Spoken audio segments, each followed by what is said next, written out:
नमस्कार, देशोन्नतीमध्ये मी ऐश्वर्या शिंदे आपलं स्वागत करते। रेल्वेतून प्रवास करताना आता विमानाप्रमाणेच प्रवाशांना ठरवून दिलेल्या वजना एवढे सामान बरोबर नेता येणार आहे, तसा नियमच रेल्वे मंडळाने केलाय। सुरुवातीला काही रेल्वे स्थानकांवर या नियमाची अंमलबजावणी केली जाईल। सामानाचे वजन तपासल्यानंतरच प्रवाशांना फलाटावर प्रवेश मिळेल। नियमापेक्षा जास्त वजनाचे सामान असल्यास दीडपट शुल्क आकारण्यात येणार आहे। या नियमाची कडक अंमलबजावणी होणार आहे। वजनाबाबत नियम आहे। विमान प्रवाशांना लगेजच्या नियमापेक्षा अधिक वजनाचे सामान असल्यास त्यावर शुल्क आकारले जाते। रेल्वेने देखील लगेजच्या बाबतीत नियम कडक केले आहेत। प्रवाशांना रेल्वे स्थानकावर त्यांच्याकडील सामानाचे वजन करावे लागणार आहे। यासाठी सर्व रेल्वे स्थानकात इलेक्ट्रॉनिक वजन यंत्रे बसवण्यात येणार आहेत। निर्धारित वजनापेक्षा जास्त सामान असेल तर थेट दंड आकारला जाणार आहे। पहिल्या टप्प्यात प्रयागराज, मिर्झापूर, कानपूर, अलीगड येथे हा नियम लागू होईल।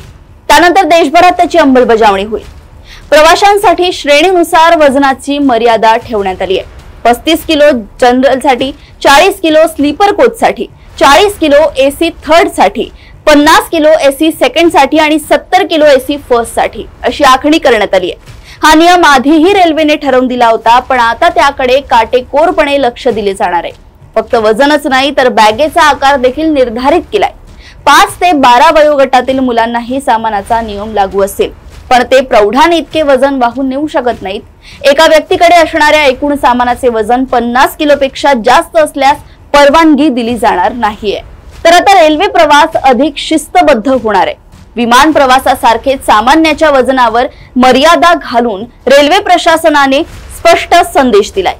प्रवास सुखाचा हवाय तर नियमांचं पालन हवं। त्यामुळे येत्या काळात रेल्वेने प्रवास करताना आपलं सामान निर्धारित वजनाच्या आत ठेवा, अन्यथा दंड भरावा लागू शकतो।